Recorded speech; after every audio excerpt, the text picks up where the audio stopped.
The first major adversary that you must dispose of in your quest to expel Slick from River City is none other than Moose from the Archie comics.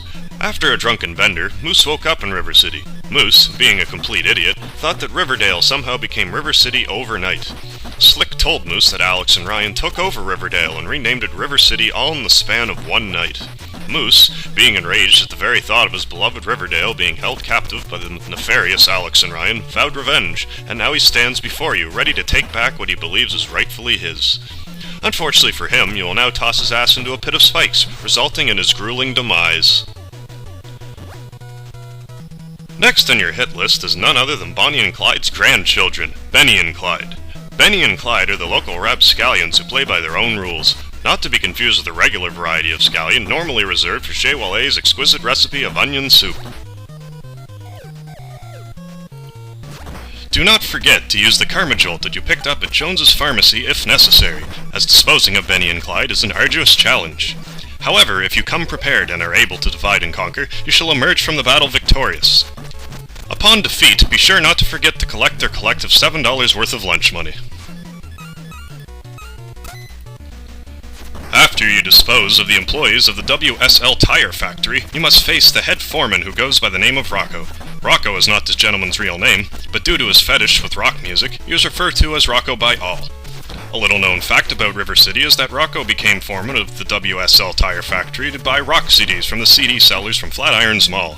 In fact, he is the #1 customer at that store by purchasing rock CDs alone. However, Rocco is not a fan of heavy metal, so proceed to beat him about the face with a chain until he is twitching on the floor, foaming at the mouth.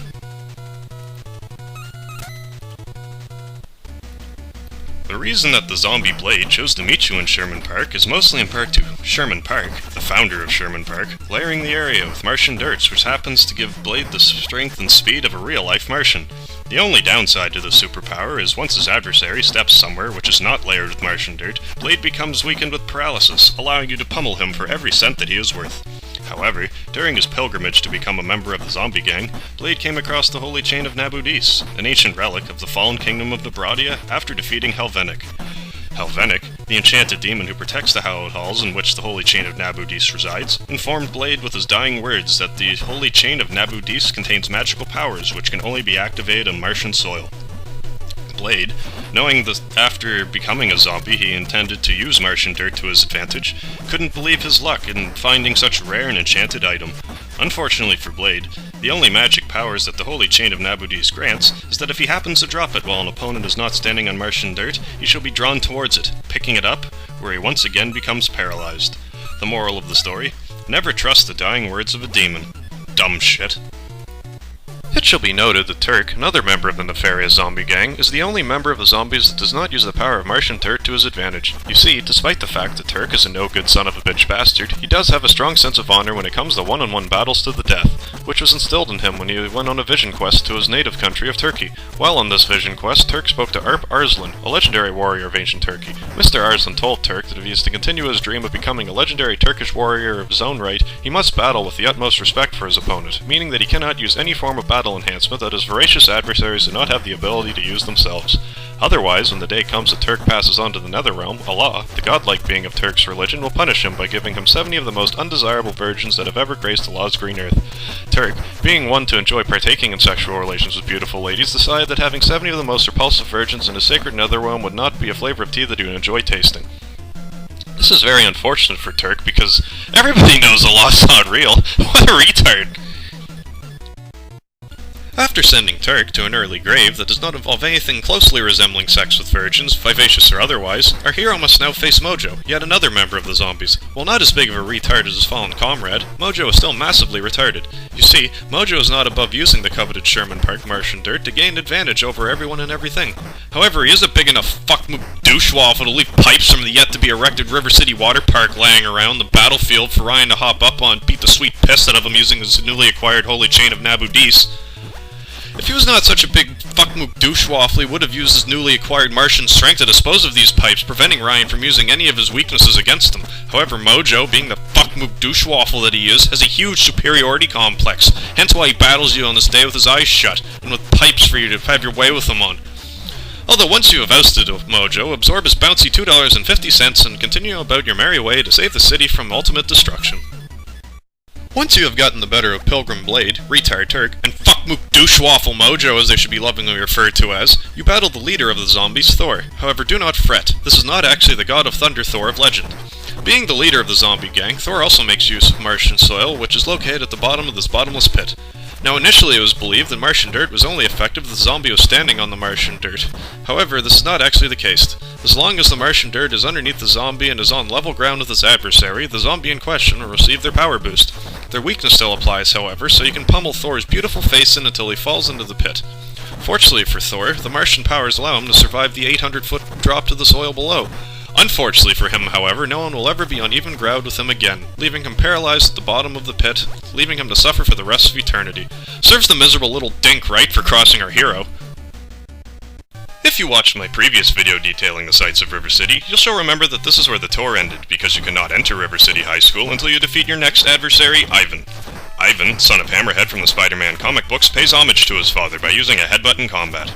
After growing up watching his father murder countless peasants with his legendary headbutts, Ivan was inspired to follow in his father's footsteps. He even went to such lengths as receiving the same cranial surgery as his father to implant adamantium into his skull.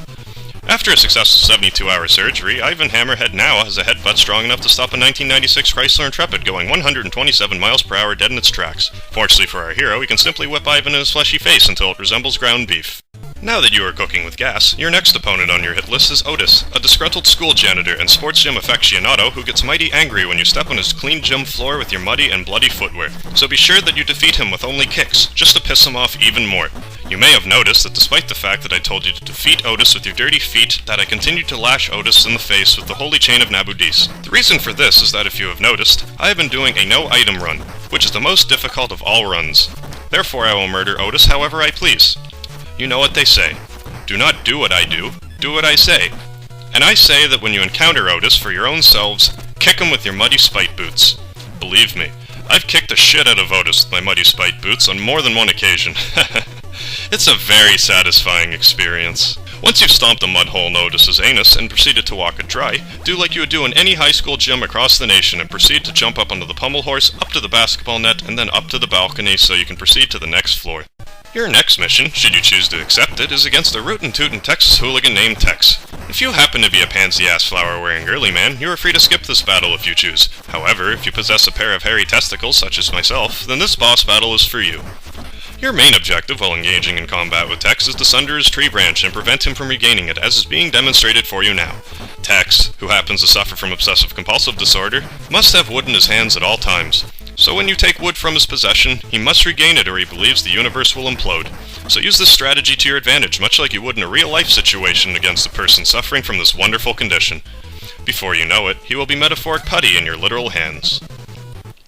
The last line of defense you must penetrate before making it to Slick is none other than the infamous Dragon Twins, Randy and Andy, not to be confused with Bimmy and Jimmy of Double Dragon fame. The key to defeating these suckers is to trap them against the wall and hit them with the correct rhythm, for if they break free, you will become toast. Be sure to bring along your favorite book to increase the likelihood of completing the challenge.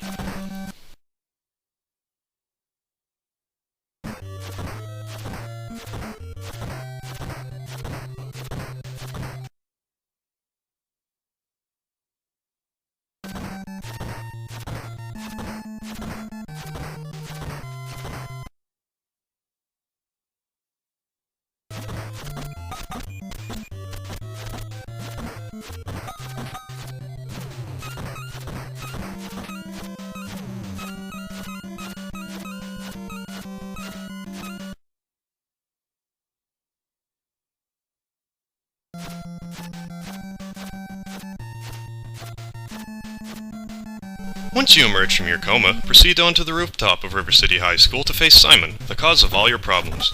You may be wondering why you're not standing face to face with Slick, the one who mailed out the River City ransom letter. During your adventure to River City High School, Slick had his name legally changed to Simon. The reason being is that the favorite game of all the gangs that worked under Slick was Simon Says. So Slick thought if he were to change his name legally to Simon, that all the gangs in the area would be powerless to act against his orders. Unfortunately for Simon, Alex and Ryan did not play Simon Says growing up. Therefore Simon is powerless to stop them from kicking the shit out of him and restoring peace to all of River City. After you defeat Simon, be sure to watch the ending sequence, otherwise you will not know what happens to everyone after peace has been restored. I hope everybody enjoyed their stay in beautiful River City. Happy Hanukkah to all, and to all a pleasant night.